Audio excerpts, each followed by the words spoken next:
Baitullah.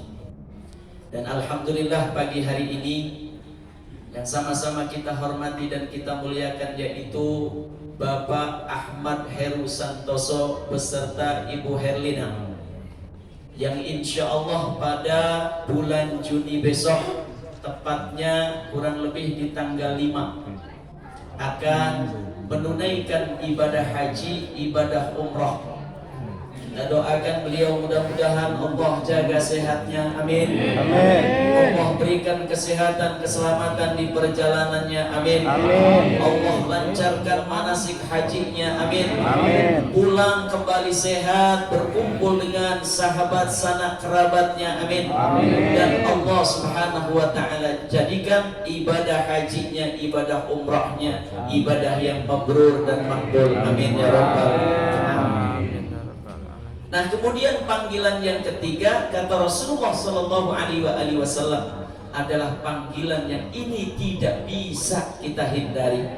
Kata Allah, idza jaa ajaluhum la yastakhiruna sa'atan wa la yastaqdimun, yaitu adalah panggilan kematian. Nah, ini ibu dan bapak sekalian, serem kalau yang tiga. Ya, maka rumusnya kalau kita pengen dipanggil jadi tamunya Allah tuh urutannya yang pertama dulu. Rajin dulu kita menunaikan panggilan yang pertama Allah, yaitu sholat. Sholatlah kita dengan terus istiqomah. Yang laki-laki dianjurkan di masjid, di musola. Yang perempuan juga demikian. Prioritaskan panggilan Allah, maka Allah pasti memanggil kita untuk menjadi tetamunya. Amin ya rabbal alamin. Bapak-bapak, ibu-ibu, hadirin wal hadirat yang dirahmati oleh Allah Subhanahu wa taala, pada kesempatan pagi hari ini izinkan saya yang diamanahkan oleh Bapak Ahmad Heru Santoso untuk menyampaikan nasihat haji dan umrah. Meskipun di hadapan kita ada banyak guru-guru kita, orang-orang tua kita, ya, Pak Haji Muslihin, ya, sudah 2 kali berangkat, umrohnya berkali-kali. Harusnya beliau yang menyampaikan ini nasihat. Begitupun juga ada yang orang-orang tua kita yang lain yang pantas untuk memberikan nasihat. Namun mudah-mudahan siang hari ini saya berniat untuk menasihati saya pribadi. Mudah-mudahan manfaat untuk kita semua yang hadir, amin ya rabbal alamin. Bapak-bapak, ibu-ibu, hadirin wal hadirat yang dirahmati oleh Allah Subhanahu wa taala. Lihat dalam ayat yang Allah Subhanahu wa taala sampaikan di dalam firman-Nya. Ketika Allah memerintahkan sholat, maka perintahnya Allah langsung direct terhadap objek perintah. Aqimus sholat. Ini Allah perintahnya itu langsung. Kerjakan, dirikan olehmu sholat, kata Allah. Allah memerintahkan zakat, begitupun juga wa ita'uz zakat, tunaikan olehmu zakat. Tapi tidak begitu kemudian Allah memerintahkan kita ibadah haji diawali dengan kalimat walillahi 'alan nasi hijjul bait. Ini apa artinya? Walillahi, dan hanya karena Allah saja. 'Alan nasi, diwajibkan atas seluruh manusia. Apa? Hijjul bait, menunaikan ibadah haji, ya. Man, yaitu adalah orang istata'a, yang diberikan kemampuan oleh Allah Subhanahu wa ta'ala. Nih, ayat ini sekaligus memberikan satu kesadaran buat kita bapak-bapak dan ibu-ibu sekalian, terkhusus pesan syukur yang seluas-luasnya. Pada kesempatan kali ini Pak Ahmad Heru Santoso beserta Ibu Herlin adalah menjadi satu bagian dari sekian jutaan makhluk Allah yang ditakdirkan oleh Allah Subhanahu wa taala menjadi tamu istimewanya Allah Subhanahu wa taala. Sebab sekali lagi, ya, kata-kata walillahi ini nih fakta di dalam kehidupan kita sehari-hari. Ada orang yang pengen banget haji dan umroh tapi gak punya duit. Kayak siapa? Saya.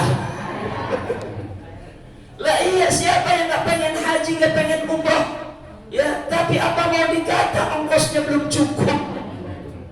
Kita doa mudah-mudahan Allah yang maha memberikan kecukupan, insya Allah mudah-mudahan Allah berikan ya rizki yang luas sehingga kita bisa menunaikan ibadah haji dan ibadah umrah. Amin ya rabbal. Yang kedua, ada yang Allah berikan kemampuan rizki, hartanya luas, ya ongkosnya cukup, tetapi apa? Tetapi kemudian masih diberikan belum kemampuan dan kemauan untuk menunaikan ibadah haji dan ibadah umroh.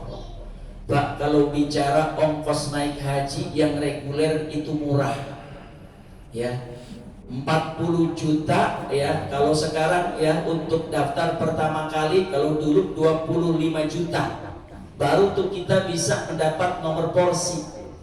Ya sekarang mungkin sekitar 30 juta lah. Berarti kalau suami istri itu 60 juta kita sudah dapat nomor porsi. Tapi begitu kemudian Allah datangkan itu rizki, taruhlah umpamanya rezeki ini 70 juta. Nih kira-kira yang dipilih tuh 70 juta buat DP beli mobil Terios apa buat berangkat haji? Mikir dulu. Kata istrinya, bang jangan dulu haji nih, rumah udah bocor kalau hujan. Kadang-kadang kita mikir, masih yang dipikir adalah urusan-urusan dunia, padahal sudah Allah hadirkan kita kemampuan untuk menunaikan ibadah haji. Ya, nah maka ini ada orang yang diberikan keluasan rezeki, tapi masih belum terketuk hatinya untuk menunaikan ibadah haji di Baitullah. Nah ini yang model begini nih, hati-hati, hati-hati. Ya sebab apa? Bukan perkara kemudian sekarang menghitung, Ustaz kalau sekarang katanya berangkat haji nunggunya entar 20 tahun. Kalau Allah sudah hadirkan kita rizki yang luas cukup untuk kemudian daftar, dapat nomor porsi, perkara kemudian kita berangkatnya kapan, masih Allah kasih kita umur atau tidak, kesempatan atau tidak, sehat atau tidak, itu urusan Allah Subhanahu wa ta'ala. Yang penting kita sudah menunaikan panggilan Allah Subhanahu wa ta'ala dengan jalan rezeki yang Allah berikan kepada kita. Jadi jangan pakai mikirnya lama. Ya. Ada lagi yang nanya, Ustadz kalau punya duit nih yang cukup buat ongkos pertama nih daftar nomor porsi, sebaiknya umroh apa haji? Saya sering konsultasi dengan guru-guru, jawabannya semuanya sama. Haji dulu yang diutamakan. Kalau lebih ya alhamdulillah haji daftar, besok berangkat umroh. Amin ya rabbal alamin. Cuman kan kadang-kadang tadi panggilan haji itu bukan dari hati. Kadang-kadang kita pengen berangkat ke Baitullah, pengen kita ziarah ke makam Rasul, bukan karena apa? Bukan karena panggilan, tapi itu semata-mata karena hawa nafsu. Pengen dipanggil oleh tetangga kita dengan panggilan Pak Haji. Pengen dibilang oleh orang lain kalau kita ini sudah umroh. Pengen kita dianggap oleh orang lain bahwa kita sudah berziarah ke makam Rasul. Siapa yang dituju? Bukan karena Allah, tapi karena hawa nafsu kita.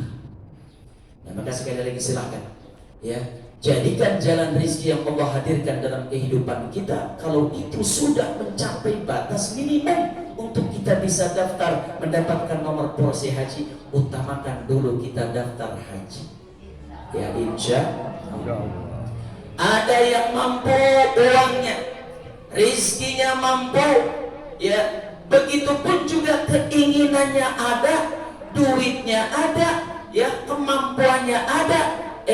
Datang corona. Ya ini gak bisa juga. 2 tahun lamanya kemarin kita menanti, ya Pak Ahmad Heru Santoso pun juga demikian. Masya Allah, tahun 2019 harap-harap cemas. Ya tahun 2020 barulah kemudian keluar informasi bahwa saat ini ibadah haji ditangguhkan. Ya, maka semuanya merasa kecewa karena apa? Semuanya berharap puluhan tahun lamanya kita menantikan untuk bisa berangkat menunaikan ibadah haji, lalu kemudian Allah belum ya juga menunaikannya sebab memang diuji dengan corona 2 tahun. Begitu kemudian 2022 datang, Masya Allah senang gembiranya, ya Tapi begitu kemudian keluar pengumuman, ternyata yang berangkat hanya usia 65 ke bawah.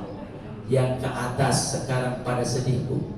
Saya di kampung ada banyak saudara ya yang tadinya udah berharap di tahun 2019 akhir ya, itu udah pada walimatus safar sebab yakin kalau dia pergi. Kena corona sedih, tapi nggak seberapa. Sebab apa? Itu takdir dari Allah. Begitu kemarin pengumuman nggak berangkat juga karena memang usianya di atas 65 tahun, depresi, Bu, sekarang. Ya Allah, kasihan. Kita doakan saudara-saudara kita yang saat ini masih belum Allah takdirkan menunaikan ibadah berangkat haji. Ingat kata pesan Rasulullah, ya, niyatul mukmin khairun min amalih. Niatnya orang-orang yang beriman itu lebih baik dibanding dengan amalnya.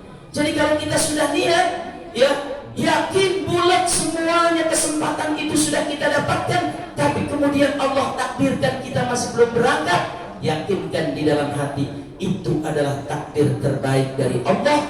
Tuh pahala hajinya. Kalaupun besok lusa na'udzubillah Allah sudah panggil kita ke hadirat Allah, ini kita sudah dicatat oleh Allah sebagai orang yang sudah menunaikan ibadah haji dan umrah. Amin ya rabbal alamin. Nah, ini Bapak-bapak dan Ibu-ibu sekalian, jadi ayat yang pertama yang saya sampaikan ini menjadi satu pesan bahwa semuanya ini adalah takdir dari Allah, dan Bapak Heru beserta Ibu Herlin harus bersyukur menjadi bagian dari orang-orang yang ditakdirkan oleh Allah menjadi tamu-tamu Allah Subhanahu wa ta'ala. Amin ya rabbal alamin. Nah, nih sedikit ya, bentar lagi soalnya zuhur kita nggak sampai jam 12 ya. Maka tipologi ciri-ciri tamunya Allah itu ada 4, Bu. Nah, ini ya menjadi bahan refleksi untuk Bapak Heru beserta Ibu Herlin.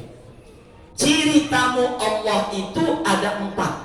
Analoginya sama seperti kita diundang saat kita ya diundang oleh tetangga kita untuk apa? Datang ke acara resepsi pernikahan. Ya. Yang pertama, Bu, tuh di resepsi pernikahan ada orang yang ada orang yang datang, cuman sayangnya dia datang ya nggak diundang oleh yang punya hajat. Ada nggak yang model begitu? Lah banyak, apalagi di Jakarta Utara. Mohon maaf, saya dapat cerita ketika kemudian booking satu tempat, Ustaz katanya ini hati-hati, kalau bisa katanya nanti undangan itu dikasih ciri, sebab katanya di sini tuh warganya katanya ntar kalau ada orang resepsi kadang-kadang kalau nggak diciriin pada banyak yang masuk.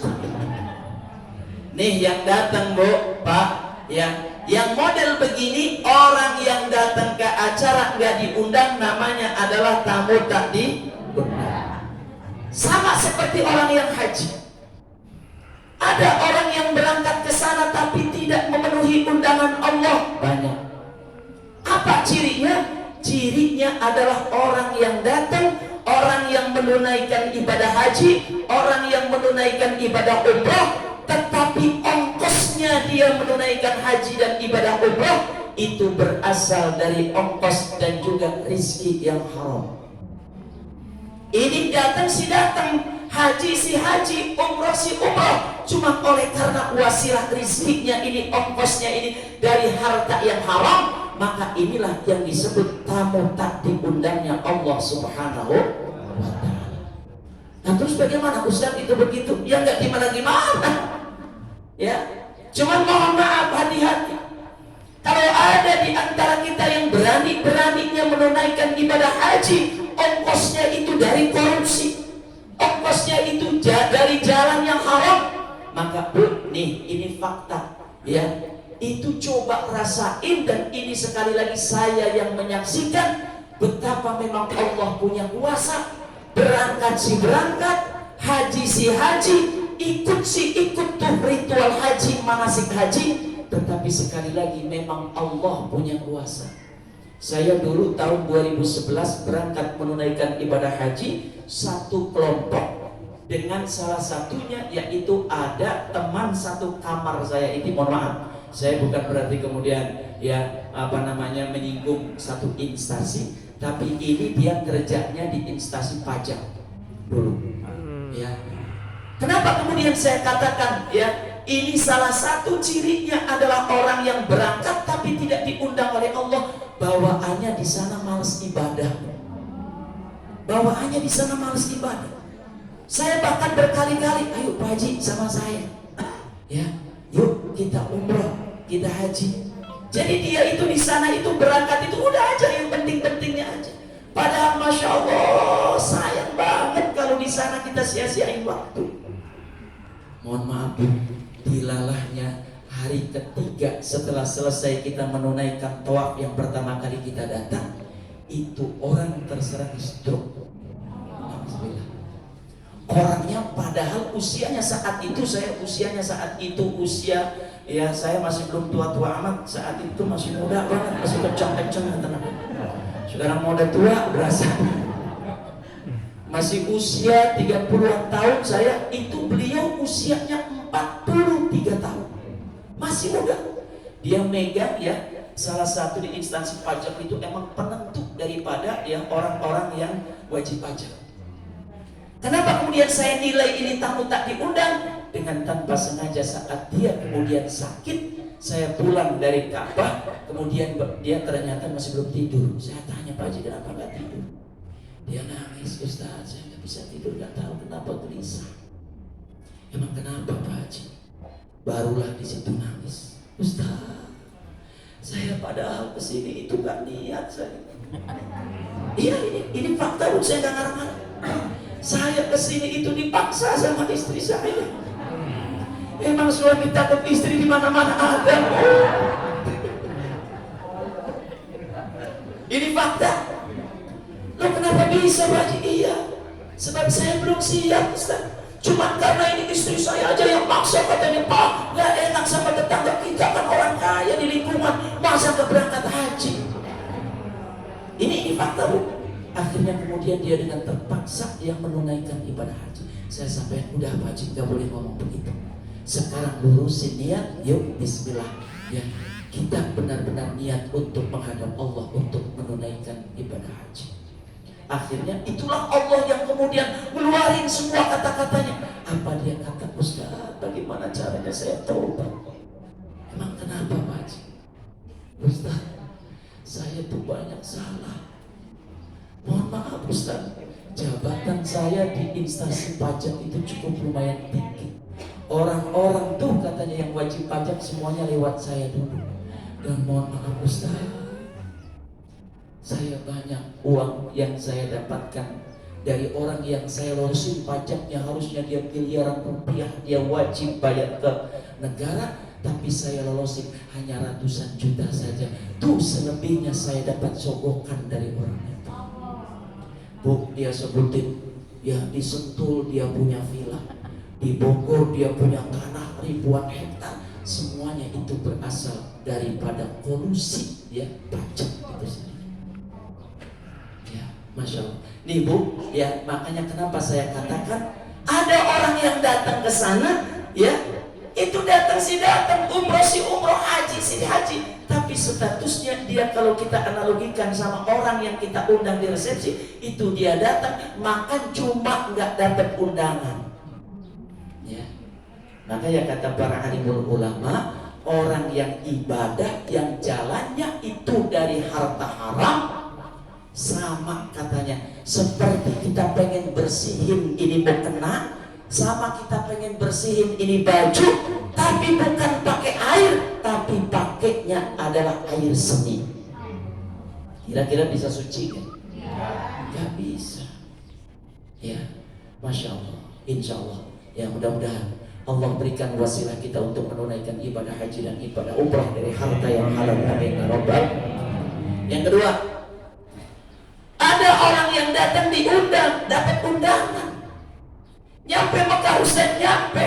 Begitu nyampe Mekah, nih kalau ibarat orang di undangan resepsi, Masya Allah udah siap banget, pakainya jas, keren banget, pakainya sepatu nyetir, ya turun dari dari kendaraan yang mewah. Begitu masuk itu orang resepsi, istrinya ngajak, ayo bang kita makan. Dia, nih udah bang nggak mau makan, udah di sini aja di pojokan. Lah emang apa? gigi abang sakit.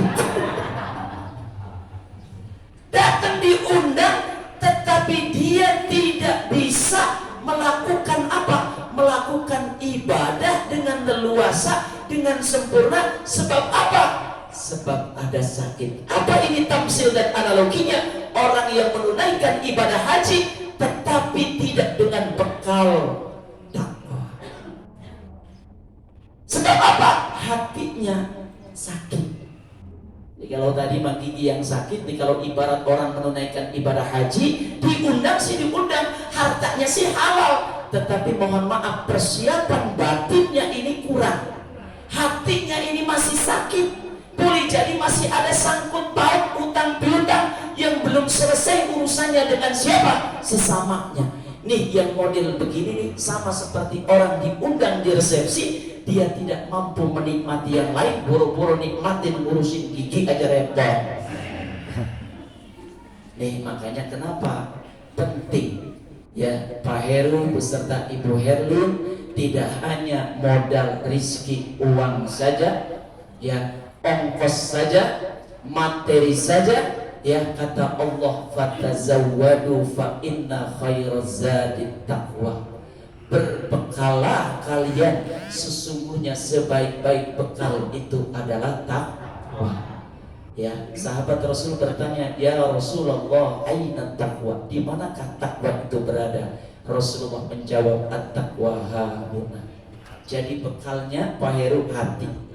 Ya, Bu Herlin bekalnya hati, bersihin hati dengan cara apa? Ya, pertama bersihin hati dengan kita minta maaf sama Allah. Banyakin istighfar. Bersihin hatinya dengan zikir. Sebelum zikir-zikir lain kita tunaikan, awali terlebih dahulu dengan zikir istighfar. Makanya kenapa Rasulullah mengajarkan kepada kita fi kulli duburis sholat. Setelah selesai sholat itu belum zikir dulu tasbih, belum zikir dulu takbir, belum zikir dulu tahmid, tapi diawali dengan astaghfirullahaladzim. Minta maaf dulu sama Allah. Itulah menjadi wasilah bagaimana kemudian kita bisa membersihkan hati.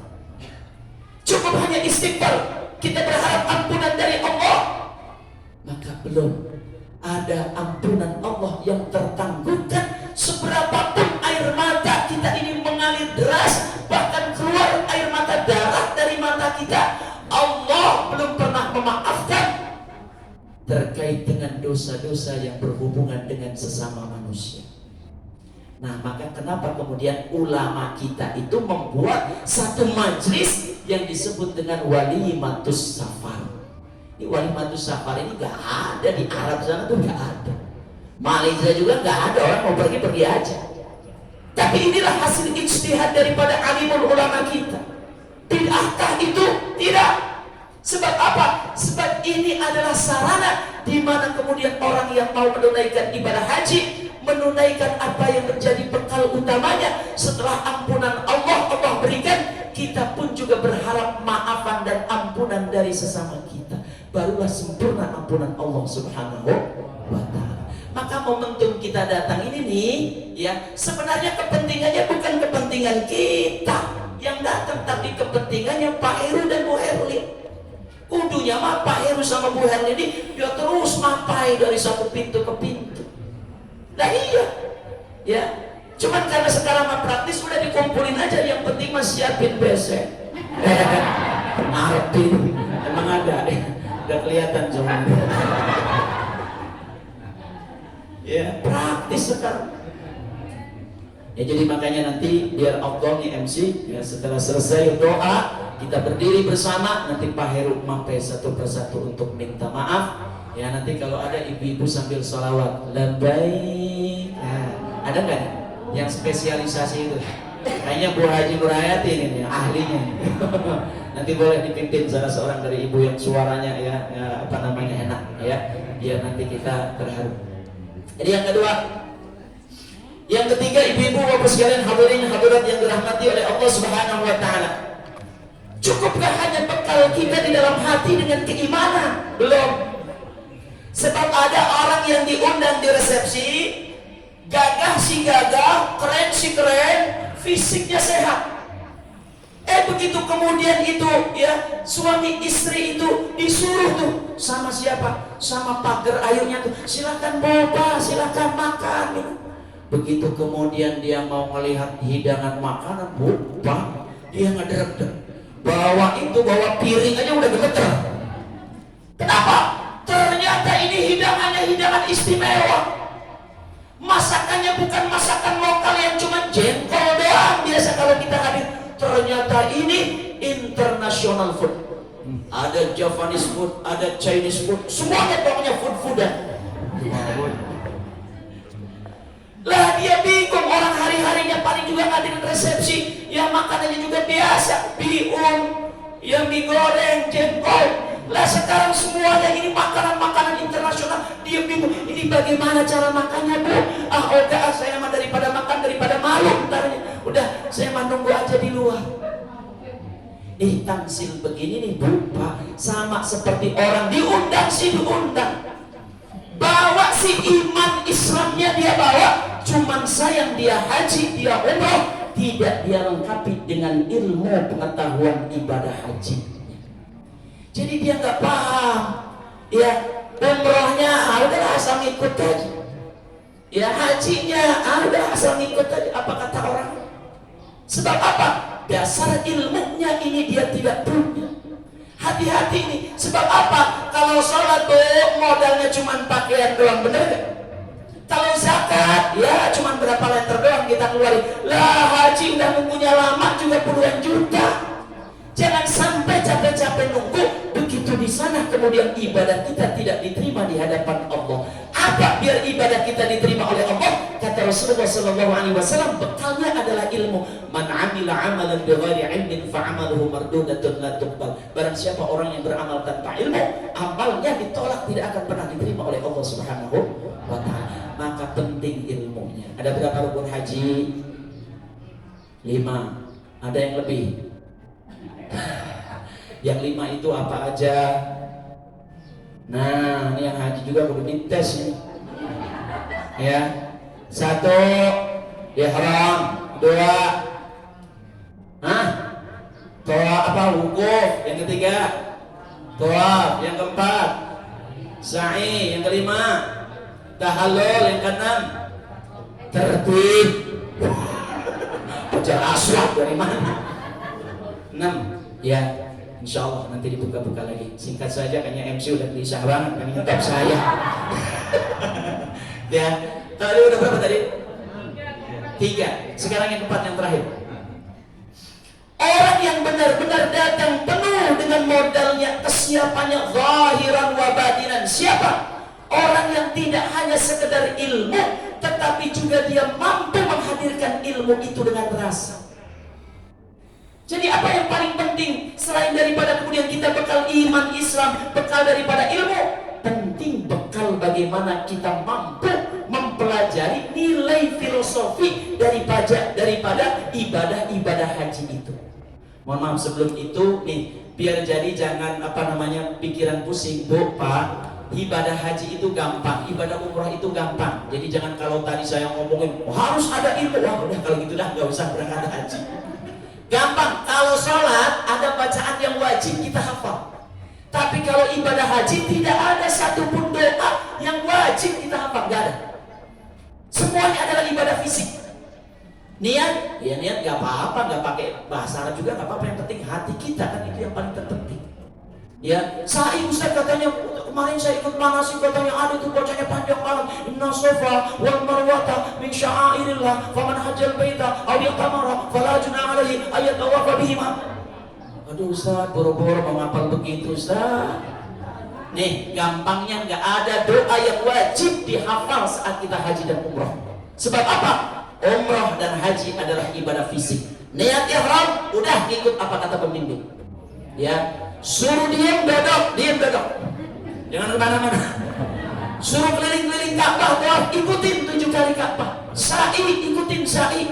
Ya, tahallul sah. Itu gampangnya ibadah haji dan ibadah cuman mahal. Insya Allah enggak. Nah, Bapak dan Ibu sekalian.